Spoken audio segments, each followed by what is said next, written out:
که یو کس په سنتو یا په نفل ولاړو د جمعې خطبه پې شروع شوه نو دلته اوس دته څه حکم دی؟ آیا دی به مونځ ماتوي فوري به کینی خطبه به اوري که نه دغه سنت یا نفل دی پوره کولی شي؟ ګوره دا ډېره اهمه مسله ده او ډېر تپوسونه شوي دي، نو دا ځان سره ضرور په ذهن کې یاد واچوئ چې دلته دته څه حکم دی.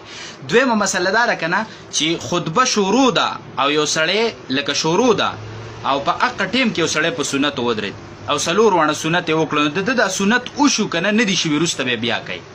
دوه خبرې شوې، ښه دواړو کې فرق دی. یو د مخکې نه شروع کړي خطبه پې شروع شوه څه به کوي. دویم دا دی چې د خطبې په ټیم کې شروع وکړه او پوره کړه دا سنت یې شوي دي که نه وروسته بیا کوي. دوه مسلې شو.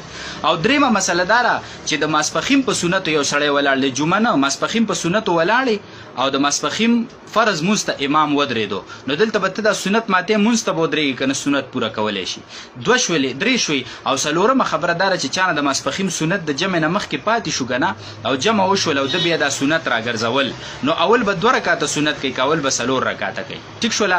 دا 4-5 مسلې شولې مختصر، تاسو واورئ په دې کلیپ کې او د ملګرو سره ضرور شیر کړئ. ډېرو ملګرو یې تپوس کړی او ډېرو کسانو ته پته نشته، نو چې ستاسو د وجې چاته زده شي نو الله پاک به په موږ او تاسو ته اجر راکوي. ټیک شوله؟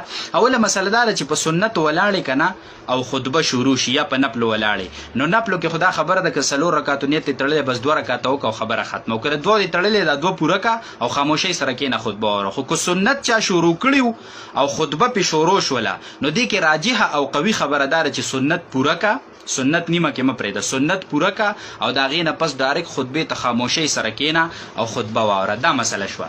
بله مسله دا ده چې خطبه شروع ده او یو کس په سنتو ودرېد، خطبه شروع ده او په سنتو ودرېدو او سنت یې وکړه پوره یې کړه، نو دا سنت یې شوي دي که نه دي شوي؟ نو سنت یې شوي خو سخت ګناهګار شو. زه درته هغه حدیث هم ویم چې خطبې د اورېدو د اهتمام په باره کې کم راغلي هغه هم درته ویم. د ده سنت وشو خو دی سخت ګناه کې راغی، سخته ګناه کې راغی. ټیک شوله؟ ګناهګار دی. دا مسله هم کلیر شوه. بله مسله دا ده چې د ماسپښین په سنتو ولاړې او د ماسپښین فرض جمع ودرېده، نو دلته به څه کې؟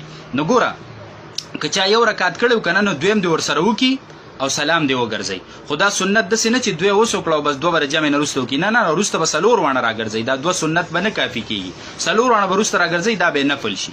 او که 3 رکعاته سنت یې کړي نو 4 دې پوره کړي. ټیک شوله که نه؟ 4 دې پوره کړي، بیا د سلام وګرځئ، د جمع سره شامل شي، دا سنت یې شوي دي. دا 4 مخکیني وشو.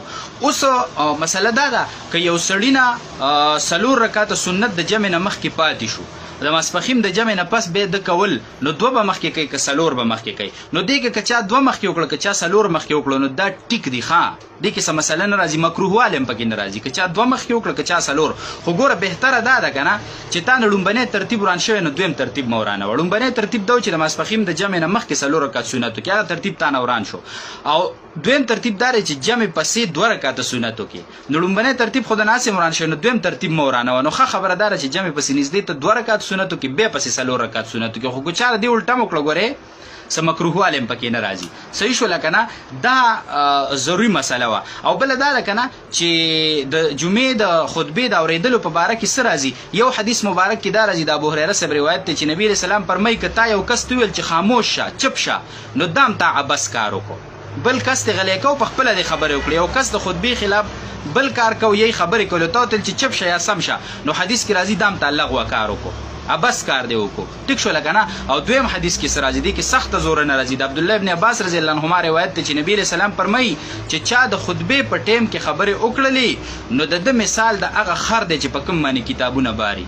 د ده مثال د هغه خر دی چې په کوم د کتابونو ډېری سي باری. نو دا څومره سخته زورنه دی په باره کې راله. او بعضې خلک بېغمه لګېدل، ته به امام خطبه شروع کړي او ښه غټ غټ هلکان به بالغ به ماشومان به هم نه وي، که ماشوم یې کوي خو هغه مکلف نه دی، غټ غټ هلکان به قسم دی او هغه به لګي، خبرې به کوي، ګپې به لګوي، موبایل یې به یې ریستي، کله به څه کوي کله به څه کوي. حیران به ورته پاتې شي چې دا خلک د دې ګناه نه خبر دي که خبر نه دي. ځکه خو زموږ د منځونو نه خوند ووته، ځکه دا مونځ موږ د ګناه نه منې کوي، ځکه په موږ باندې د دین خبره اثر نه کوي، زړونه مو د ګناه د وجې نه تور شو، بس بېباکه لګي، نه راته دا پته لګي چې د دین دلته څه حکم دی، ماته څه مسله ده.